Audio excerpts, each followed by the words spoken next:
Bonjour YouTube et bienvenue sur ma chaîne. Alors, aujourd'hui une petite vidéo directement adressée à Monsieur Manuel Valls, ministre de l'Intérieur français.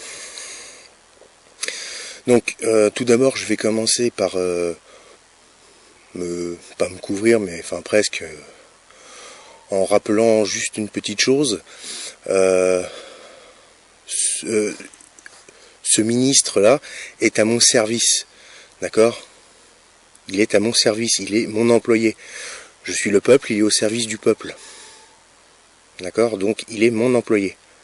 D'accord? Je suis son employeur. Nous, le peuple, nous sommes son employeur. Et pas l'inverse. D'accord? Donc il écoute ce qu'on a à lui dire et il afferme bien gentiment. Donc déjà, ce ministre, Monsieur Valls, là, vous êtes une honte à la France. Vous êtes une des hontes de la France en ce moment. Explosion de colère sur les bancs de l'UMP. Plusieurs députés quittent l'hémicycle, d'autres tentent d'interpeller le gouvernement. Les huissiers doivent s'interposer. La séance est levée. Ces propos sont intolérables, perdre son sang-froid, avoir de tels propos injurieux. Il convient que le président de la République se pose la question du maintien de M. Valls dans son gouvernement. La bombe a explosé avant l'heure. Les statistiques de la délinquance ne sont pas bonnes. C'est le Figaro qui les a révélées. Le ministère de l'Intérieur ne les a pas contestées. D'accord? Donc il écoute ce qu'on a à lui dire et il afferme bien gentiment. Donc déjà, ce ministre... Monsieur Valls, là, vous êtes une honte à la France. Vous êtes une des hontes de la France en ce moment. Tout simplement parce que vous êtes éternellement rattaché à un pays étranger, enfin un État, d'accord, au lieu d'être rattaché à la France. Ce qui est grave pour un ministre de l'Intérieur qui s'occupe un petit peu plus de l'extérieur que de l'intérieur et qui prône la laïcité en arborant une kippa. Oui. Les Juifs de France, comme le fait aujourd'hui le ministre de l'Intérieur, peuvent porter avec fierté leur kippa. Est-ce que c'est antisémite de poser la question de comment se fait-il qu'une personne peut-être parfaitement neutre, etc., d'origine juive, prend seule la décision d'annuler le spectacle de Dieudonné hier au Conseil d'État? Est-ce que la neutralité et la justice ne doivent pas seulement être neutre, elle doit paraître neutre? Est-ce que l'apparence de neutralité est préservée dans ce cas-là? C'est son attachement éternel à cet État. Vous y êtes attaché par le biais de votre femme. Par ma femme, je suis lié de manière éternelle à la communauté juive et à Israël, quand même. Osez dire que Dieudo risque de troubler l'ordre public, c'est d'une bassesse. Depuis 10 ans qu'il fait ses spectacles, seul y a-t-il eu une seule fois des faits de ce genre? Le trouble à l'ordre public, c'est vous. Donc il faut des manifestations devant pour qu'il y ait pour que les tribunaux puissent considérer qu'il y a un trouble à l'ordre public, pour que la décision du ministre de l'Intérieur et de la préfecture soit justifiée sur des bases légales.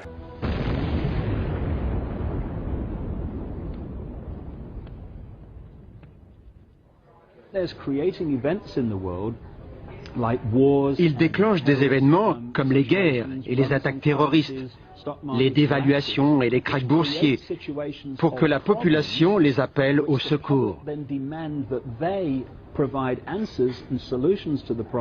Et ensuite, ceux-là même qui sont secrètement responsables du problème proposent des solutions à la demande du peuple. Oui, les Juifs de France, comme le fait aujourd'hui le ministre de l'Intérieur, peuvent porter avec fierté leur kippa. Hello, I'm David Duke, and once again, I will tread on forbidden ground. I'll be branded a very, very bad man for simply quoting from mainstream Jewish sources. But why am I a bad man for exposing hate and intolerance? It seems to me people should condemn the hatred that I expose, not the man who exposes it. Purim and Passover are the two most important Jewish holidays. They are near the time of Easter. Easter celebrates the love and sacrifice of Jesus Christ for all mankind. Purim celebrates hate and murder of Jewish enemies. The story of Purim is about Esther, a Jewess who had wormed her way to the bed of the king of Persia. She hid her Jewish identity and at the right moment convinced the king to act against his own prime minister, Haman, to allow the Jews to kill Haman and the king's own Persian soldiers. The Jewish account brags that Jewish terrorists rose up in the middle of the night, hung Haman, his 10 sons, and murdered 75,000 Persians, many as they slept. We never hear Haman's side of the story, much like in America, where we hear very little of the Palestinian side of the equation. The customs of Purim are quite strange. In synagogues, Jewish children beat willow branches to symbolize the beating of Haman and all Jewish enemies. They perform skits showing, whipping, and hanging him. And now, I'll tell you something I find unbelievable. At Purim, Jews symbolically eat Haman's ears and symbolically eat his beaten flesh. The following is a quote from Bar-Ilan University in Israel from the Faculty of Jewish Studies. Quote, "Special delicacies. For the festive meal of Purim, as well as for the other meals of the holiday, special dishes which somehow hint at the miracle of Purim are customary. Number 1, Hamantaschen, Oznai Haman, Haman's ears. In Ashkenazi communities, these triangular baked pockets have become most well-known and widespread Purim delicacy in all communities the world over. And number 2, kreplach, chopped meat covered with dough, also triangular in shape. The name has received a popular etymology. Kreplach are eaten only on days on which there is both hitting and eating. Yom Kippur Eve, the custom of Kapparat, Hoshana Rabbah, the beating of willow branches, Purim, the symbolical beating of Haman. So at Purim, millions of Jews eat chopped meat symbolizing the beaten flesh of Haman and eat foods depicting his severed ears. A Jewish writer discusses what goes on in the synagogue in her article, How to Purim. The reading of the Megillah can last anywhere from 20 minutes to an hour and a half. If the crowd goes wild every time the name Haman is read, which happens in most services, the reading can get drawn out. The point of this custom is to beat or take revenge on Haman. We boo, hiss, beat, and curse Haman. Now, I know all this sounds so absurd, so alien to the Christian or other non-religious person reading or hearing this, but it's all true. Purim is meant to increase Jewish solidarity against the world and to instill hatred and distrust of Gentiles into the heart of the Jewish people. It's meant to keep Jews supporting extremist Jewish leaders and organizations, and of course to support the evil done by Israel. Now look at Passover. Here's a quote from Exodus. For I will pass through the land of Egypt this night, and will smite all the firstborn in the land of Egypt, both man and beast. It goes on. And when I see the blood, I will pass over you, and the plague shall not be upon you to destroy you when I smite the land of Egypt. So even the word Passover itself denotes a genocidal hand that passes over Jews and murders the firstborn of the Jewish enemies, to the point of murdering tens of thousands of children, elderly, babies, even poor animals. Now, I know you're not taught to think about this in this way, but this is exactly what Passover is, a celebration of genocide. Now, that's really something to celebrate. Let's have a nice meal, a nice party for death passing over us and killing all the firstborn of those nasty Egyptians. Oy vey. The celebration of hate and murder of Jewish enemies obviously has a psychological impact on many Jews. It can be shown in Israel, where Jewish children sign and put hate messages on bombs meant for the Palestinian and Lebanese people. Here are Jewish kids signing bombs meant for men, women, and children. Judaic ethnic hate can be shown in the inhuman treatment of the Palestinians and Lebanese people. It can be shown in the vicious, hateful slanders of me or anyone else who exposes their hatred. Oui, les Juifs de France, comme le fait aujourd'hui le ministre de l'Intérieur, peuvent porter avec fierté leur kippa. Par ma femme, je suis lié de manière éternelle à la communauté juive et à Israël, quand même. Vous êtes éternellement rattaché à un pays étranger, enfin un État, d'accord, au lieu d'être rattaché à la France, éternellement. Moi, comme énormément de Français, je suis éternellement attaché à la France. Vous êtes ministre de l'Intérieur français, vous devriez être attaché à la France, d'accord, pas à Israël, premièrement. Ensuite, concernant Dieudonné et la quenelle, bon, on l'a tous entendu, on l'a tous compris, vous êtes éternellement attaché à Israël, hein, merde, quand même. Mais par contre, vous faites un foin monstre pour tout ce qui est antisémitisme, tout ce qui est racisme anti-blanc. Vous faites quoi? Vous faites quoi quand on entend sale français, sale blanc, sale catho? Qu'est-ce que vous faites? Rien? Bon. Il y a eu une fameuse pièce de théâtre où il y avait le portrait du Christ, et on y balançait des fioles de pisse et des étrons de merde. Vous faisiez quoi, là? Là, vous faisiez quoi? Je l'ai pas entendu, votre grande gueule.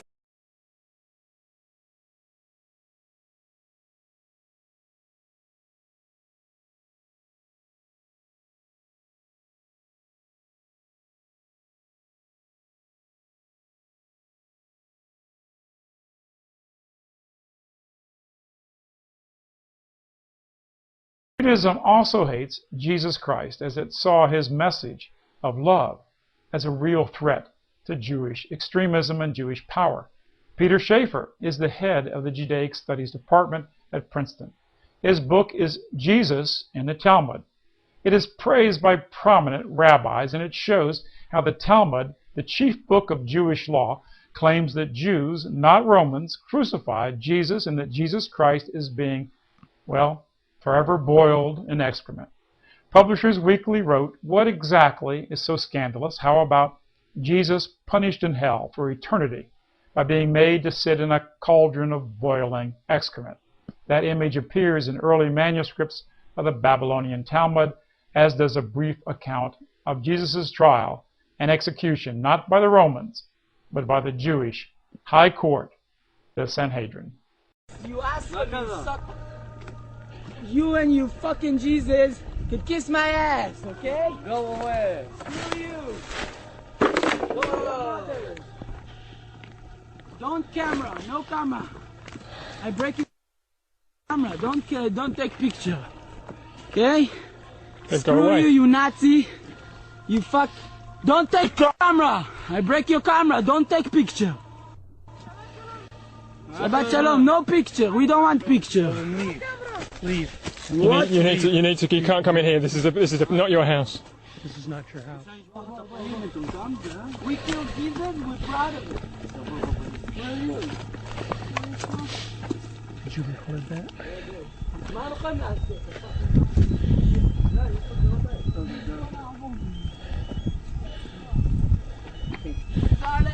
Get the fuck out of here. This is my land, you This is not your land. It belongs to these families. land, you son of a bitch. I'm gonna kill you and the Palestinians. You Nazi, you son of a shit. Hand for there. This is my land.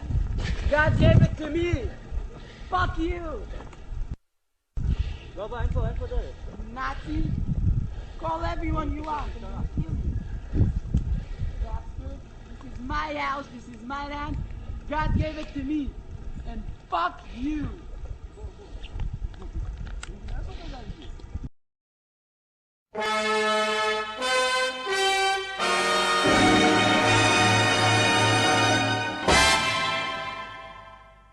שלום, הגעתי מתוכנית ההיסטוריה של טופי והגורילה. ובה נדבר על מאורעות מרכזיים בקורות העם היהודי, מאז ועד היום. היום נלמד על צליבת ישו. שמעת על ישו? הוא נשמע אדם נכבד. לא. ישו היה אויב העם היהודי. הוא ניסה להפוך את כולנו לנוצרים. אף שישנם נוצרים טובים, ההתבוללות היא סכנה נוראית, המאיימת על שלום העם היהודי. אני רוצה להתבולל. אתה יודע בכלל מה זה להתבולל? זה לקיים יחסי מין עם גויה. זה לא דבר שלא אני ולא אתה רוצים כמובן. אני רוצה שהילדים שלי יאכלו טבלרון ויהיו גויים. משעמם לי כאן, טופי. אני רוצה לגור בשוויץ עם גויה ולאכול טבלרון כל היום. טוב, שוקי, אם אתה כל כך אוהב את ישו, אז אתה תשחק את ישו.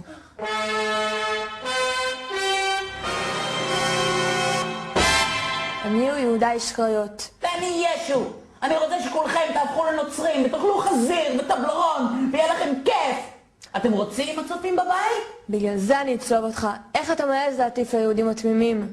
אלוהים! למה עזבתני? אתה נאצי ישו, אתה נאצי. טופי, לא, טופי, אני מפחד. אני הלכתי על המים, אני הפכתי צרצרים לעוגה. לא, אני לא ישו. זו טעות, אני משה רבנו. אל תגידי במסמרים, טופי, לא. זה רק אפק, פחדן. לא! טופי, אלוהים, לא!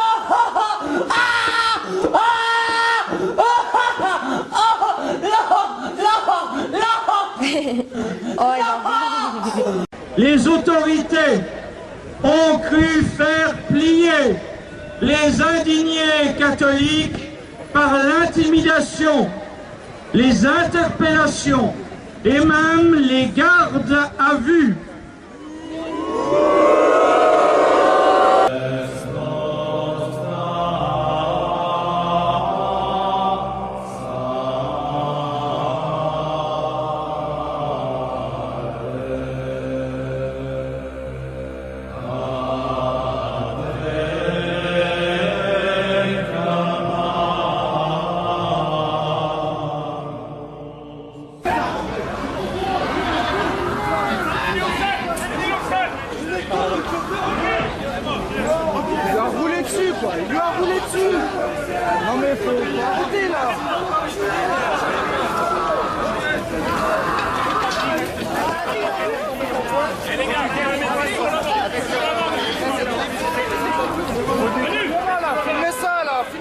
Tous avec vos téléphones, filmez ça. Vous avez tous des caméras, filmez ça là. Roulez dessus. Ils ont roulé dessus avec le camion.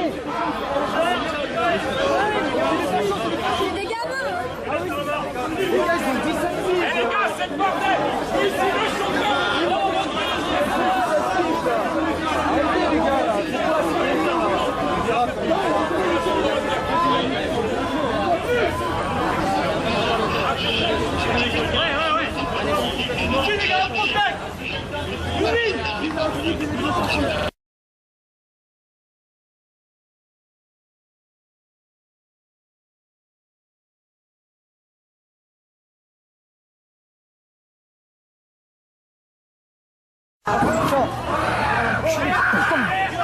vous voyez ce que vous faites ou pas là, putain? Vous voyez ce que vous faites? J'étais en garde à vue, les gens au commissariat qui étaient tous, qui trouvaient ça anormal qu'on soit mis en prison pour ça. Ils disaient, les personnes qui faisaient voir avec violence sont relâchées plus tôt que nous, qui manifestent. Et ils disaient, on a des ordres des supérieurs pour vous garder, et la mairie de Paris veut votre peau. On nous a dit texto, la mairie de Paris veut votre peau. Pour la grotte des apparitions, n'oubliez pas de prendre un ticket à l'entrée. Une grande Vierge Marie phosphorescente. Les trisomiques, s'il vous plaît, essayez de ne pas baver dans la source. Laissez. Veuillez laisser la grotte dans l'état où vous l'avez trouvée en entrant. Si vous voulez vous essuyer, nous vendons à l'accueil des petits linceuls jetables parfumés à l'encens pour seulement 10 €. Vous n'imaginiez tout de même pas que vous alliez exhiber votre petit Jésus devant la Vierge Marie? Nom de Dieu, tes yeux Marie salope, je vous jure. Ah Seigneur, réussir à se faire autant de pognon grâce à cette ridicule Guido, ça tient vraiment du miracle. Là, vous faisiez quoi? Je l'ai pas entendu, votre grande gueule.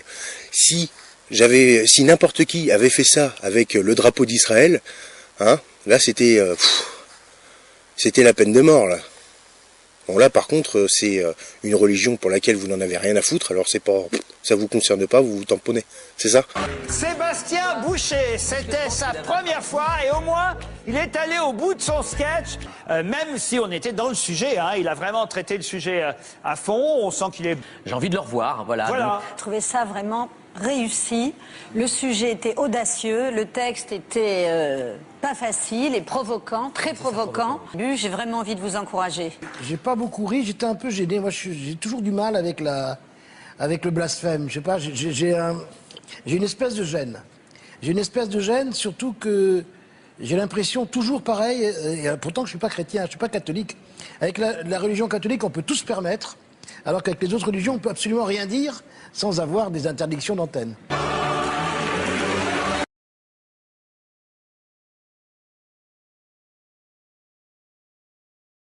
Même, nous vivons dans un monde qu'on peut critiquer, qui est le monde de la dérision.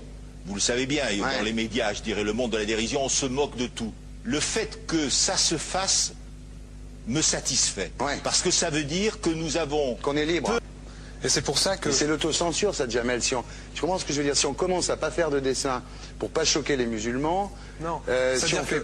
Pour moi, c'est de l'autocensure. C'est la fin de la liberté d'expression. Pour moi, la liberté d'expression. Mais si moi j'ai envie de faire une caricature sur Mahomet ou sur un rabbin ou sur Jésus-Christ, il faut que j'ai le droit de le faire. Tu comprends? C'est ça la France.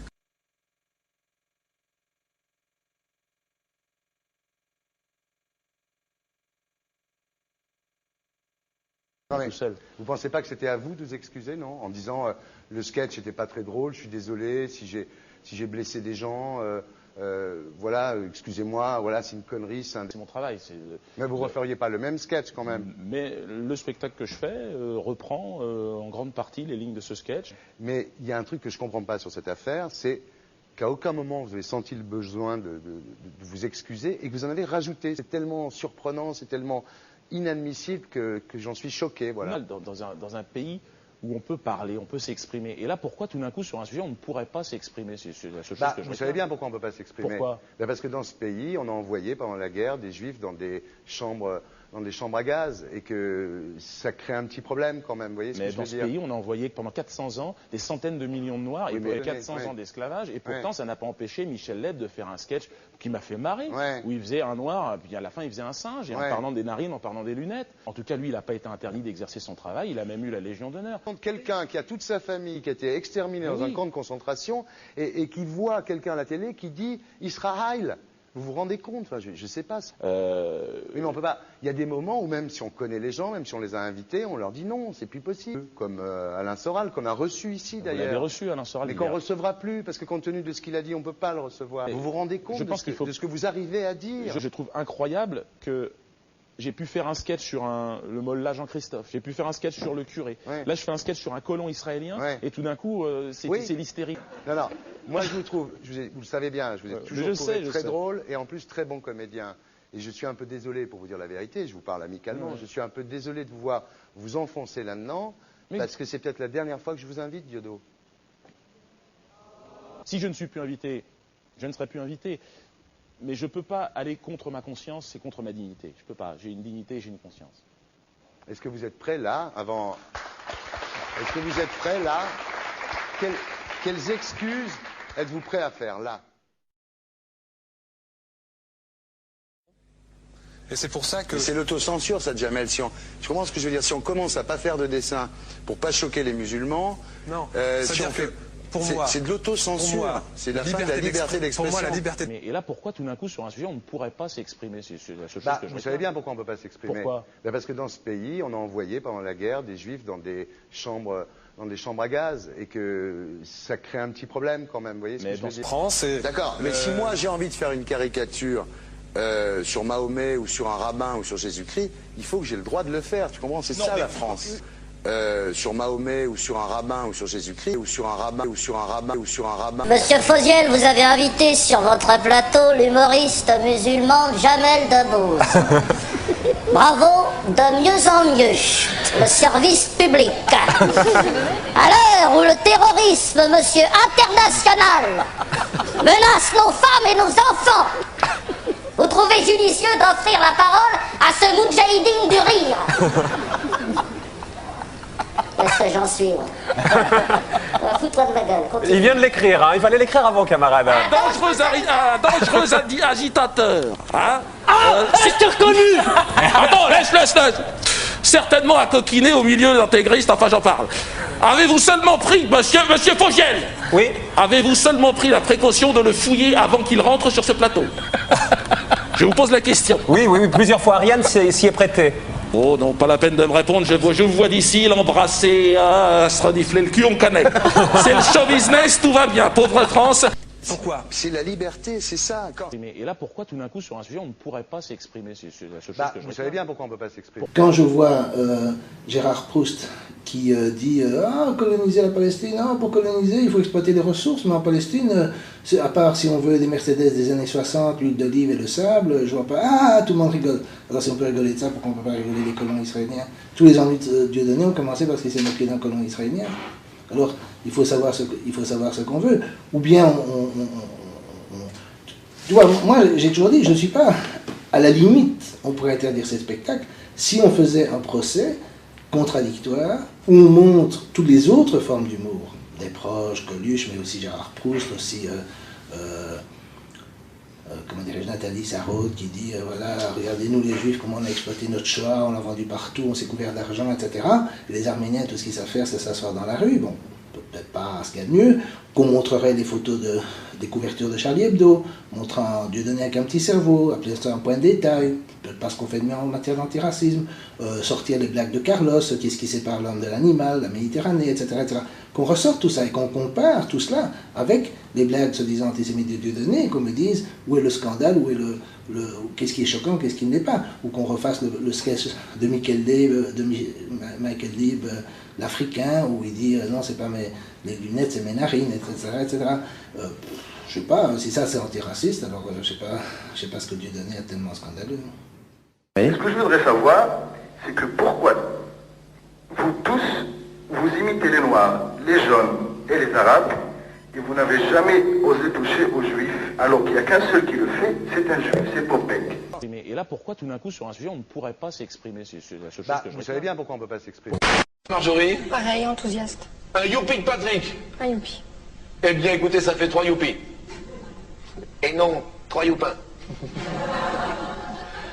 Question? Je rigole. C'était juste pour le jeu de mots. J'espère que les youpins ne m'en voudront pas.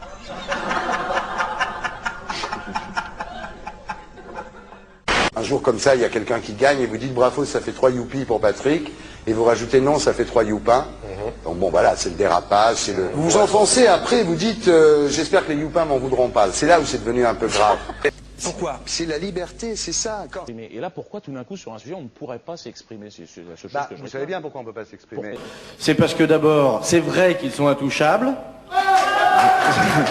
C'est vrai qu'ils sont intouchables, et d'autre part, c'est une population qui a de l'humour, et donc qui peut se permettre de faire des plaisanteries sur elle-même, ce qui n'est pas notre cas, à nous les Français, et on en est loin même. Vous le savez, je m'appelle Reichmann avec 2 N, oui, t'inquiète pas, tout va bien. Je me suis excusé, juste avant mon émission, le lendemain, je suis allé à la direction de la chaîne. Je leur ai dit, excusez-moi, c'est un très mauvais jeu de mots, je m'en excuse pour de vrai, je m'appelle Reichmann, qui plus est, donc, avec tous mes ascendants, et il me dit, mais ils n'ont pas compris que tu t'appelais Reichmann. Et il me dit, mais ils n'ont pas compris que tu t'appelais Reichmann. Et là, pourquoi tout d'un coup, sur un sujet, on ne pourrait pas s'exprimer? C'est la seule chose que je vous savez bien pourquoi on ne peut pas s'exprimer. Vous vous rendez compte de ce que vous arrivez à dire? C'est tellement surprenant, c'est tellement inadmissible que j'en suis choqué. Voilà. Est-ce que Muriel Robin regrette quand elle fait un sketch, quand elle présente une femme qui va épouser un noir, ou sa fille va épouser un noir? Est-ce que la cible, c'est la raciste dans ce sketch? C'est pas exactement la même chose? Non, c'est pas exactement la même chose, Dieudonné. Peut-être que vous n'avez pas la même sensibilité aussi. Peut-être que le fait qu'on rigole, qu'on puisse acheter des têtes de nègres, par exemple, dans une boulangerie, ça vous dérange peut-être un peu moins. Non, je vais vous expliquer ce qui me dérange pas. Écoutez-moi, je vais vous expliquer. S'il y avait des têtes de connasses dans les boulangeries, est-ce que ça vous choquerait? Mais il y a un truc que je ne comprends pas sur cette affaire, c'est... Pour une fois, je me suis mis à travailler comme un nègre. Je ne sais pas si les nègres ont toujours tellement travaillé, mais enfin... Mais il y a un truc que je ne comprends pas sur cette affaire, c'est... La fondation du mémorial de la traite des Noirs qui vous interpelle aussi en vous disant il y a 25 rues qui portent des noms de négriers à Bordeaux et vous ne faites rien. Y aurait-il 2 poids 2 mesures? Voilà ce que vous dit la fondation. Oui. Mais il y a un truc que je comprends pas sur cette affaire, c'est... Pas question, tout en ne partageant pas les positions, je lis le texte, parce qu'il faut faire attention, il faut toujours être très précis, tout en ne partageant pas les positions limites de l'humoriste Dieudonné, la Fondation du Mémorial estime que cette plainte de la LICRA est une atteinte à la liberté d'expression intolérable dans une république comme la France et dans une ville comme Bordeaux. Alors, atteinte à la liberté d'expression, d'autant que le spectacle Foxtrot n'est absolument pas antisémite. Mais il y a un truc que je comprends pas sur cette affaire, c'est... Il faut interdire Charlie Hebdo quand il y a des caricatures du prophète. Alors ça, c'est un autre sujet. Et moi, c'est la liberté d'expression. C'est la liberté d'expression. Mais il y a un truc que je comprends pas sur cette affaire, c'est... Carfa Diallo cite Pierre Desproges. Vous savez ce que disait Desproges. Vous n'êtes pas d'accord, il vaut mieux rire d'Auschwitz avec un juif que de jouer au Scrabble avec Klaus Barbie. Oui. Aujourd'hui, c'est plus d'actualité, c'est plus possible de dire ça. On pouvait le dire à l'époque de Desproges, mais aujourd'hui, c'est plus possible. Non, mais si l'idée, c'est de comparer Dieudonné à Desproges, je crois que là, par contre, c'est de l'humour. C'est de l'humour, parce qu'on ne peut pas comparer un humoriste talentueux comme Desproges avec un délinquant qui est monsieur Dieudonné Mbala Mbala. Moi, j'en ai un peu marre de ces tensions. J'aime bien vous voir vous marrer tous les deux. J'en ai un peu marre de ces tensions, et j'aimerais que ça se calme, parce qu'on oublie un truc que tous les autres humoristes que je rencontre, que vous rencontrez tous, disent « Dieudonné, merde, on a perdu le plus drôle d'entre nous ». Alors moi, je vais te dire, je trouve ça remarquable, c'est fort, c'est agressif, c'est décapant, c'est formidable. Et en plus, tes textes, mais en plus, tu es un formidable acteur. Formidable acteur. Et la dernière chose que je voudrais dire, tu vois, regarde, ressouris. Alors, il est en train de jouer le personnage que vous avez vu, le gardien, comment tu dis, l'agent d'entretien, le salopard le plus énorme. Et brusquement, il s'interrompt, ou un autre rôle, le gardien de prison, et il te fait ce sourire parce qu'il il se marre. Et ça, c'est irrésistible. L'horrible vieux gonchon facho. Et puis là, tu as ce sourire d'ange qui fait que oui, c'est clair, il rigole lui-même. Vous avez adoré ça? Adoré. Bon, il y a un mec super drôle. Dieudonné. Ok, on est d'accord. Il est énorme, ce mec. Rien à faire. Il est énorme. Il n'y a rien à faire. Les grandes surprises, Dieudonné. T'as vu le dernier, là? Je vois tout. Dieudonné, c'est désarmant, Dieudonné. Il est hors catégorie. C'est désarmant. C'est la... il est au-dessus de... Il n'y a personne à sa cheville. Il n'y a personne à sa cheville. C'est le plus grand de notre génération. C'est un géant, voilà ce que je voulais dire. C'est que j'étais déjà fan à 100% de Dieudonné pour l'avoir vu sur scène avant. Maintenant, je suis montée à 130 et je ne savais pas où il va s'arrêter. Oh non, formidable, génial. Tu peux encourager tout le monde à aller voir le spectacle. Mais à 100%, je veux pas être désagréable, hein, mais il fait paraître les autres comiques, mais vraiment un cran en dessous, vraiment. Et donc, mais t'as pas envie d'aller plus loin justement, puisqu'a priori t'es le seul à pouvoir être entre guillemets anti-politiquement correct, etc. Et à pouvoir jouer justement sur le politiquement incorrect, sur sur l'outrance.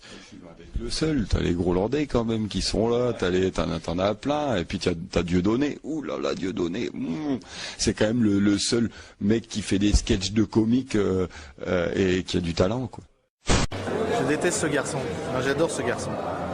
Donc j'ai pas vu son spectacle encore, j'ai pas vu le divorce de Patrick, mais j'ai eu que des potes qui m'ont dit que c'est une tuerie atomique. Donc je veux bien te parler après si tu veux, en sortant, mais je suis sûr qu'il va me mettre un bon crochet du droit comme d'habitude. Qu'est-ce que tu veux que je te dise? Non, j'adore comment il joue, c'est un tueur à gaz, je suis halluciné comment il écrit et aussi la vitesse à laquelle il écrit, parce que ça a été quand même super vite. Et son engagement, donc il n'est pas peur? Bah non. Pas peur. C'est très bien. Le tueur à gage. C'est un tueur à gage. Ouais, c'est magnifique. Il y a bien 5 secondes, j'ai pas rigolé, je crois. Je suis un peu déçu là-dessus. 4 secondes, je sais plus. 4 secondes. Ouais. 4 secondes. Je sais pas quoi faire pour ces 4 secondes là, mais.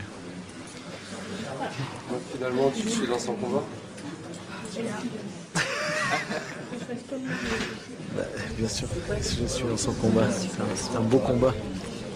C'est un beau combat humain. Et noble. Bah, c'est un combat d'humain, quoi, bien sûr. Ouais. C'est super.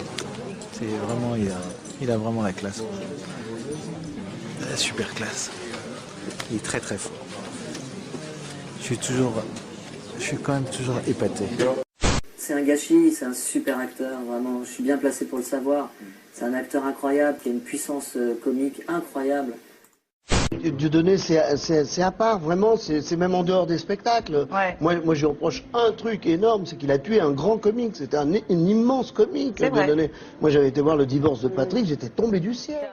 Et sinon, en France, ces modèles Pierre Richard, Louis de Funès, mais c'est un peu nos derniers grandes stars du burlesque. Dieudonné me tue de rien. Il fait des choix débiles, il va dans toutes les directions, il dit n'importe quoi. Mais alors quand il est sur scène, putain, il est super fort. Il est super fort. Je sais, c'est horrible. Il y a deux choses auxquelles je tiens.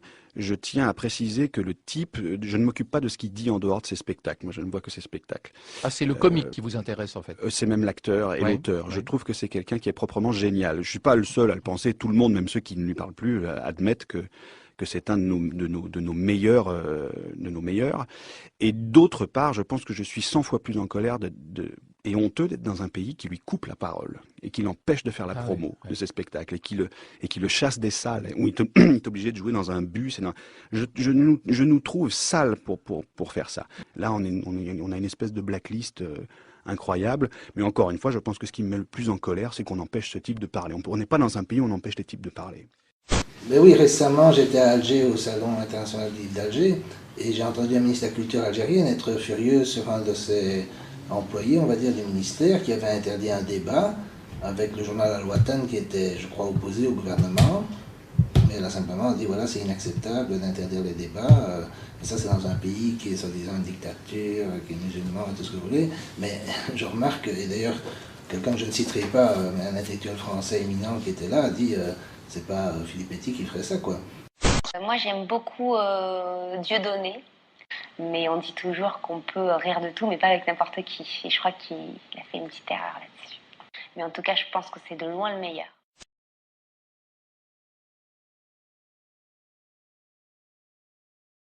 Alors, pas de poids, de mesure. La liberté pour tout le monde. C'est-à-dire la liberté pour tout le monde. Il y a une personne comme Dieudonné qui a fait un rabbin, enfin qui a fait un colon juif, etc. Tous ces DVD ne sont plus dans les pactes. On l'empêche de venir, on l'empêche médiatiquement, on ne le voit plus. Alors que lui, c'est un comique. Sur ce, Françaises et Françaises, si vous en avez marre de vous faire manipuler, plumer, entuber, quenellés par l'État, soyez résistants, tous ensemble, insoumis, on peut y arriver. Je tiens à placer une petite quenelle, donc pour Valls. Au revoir.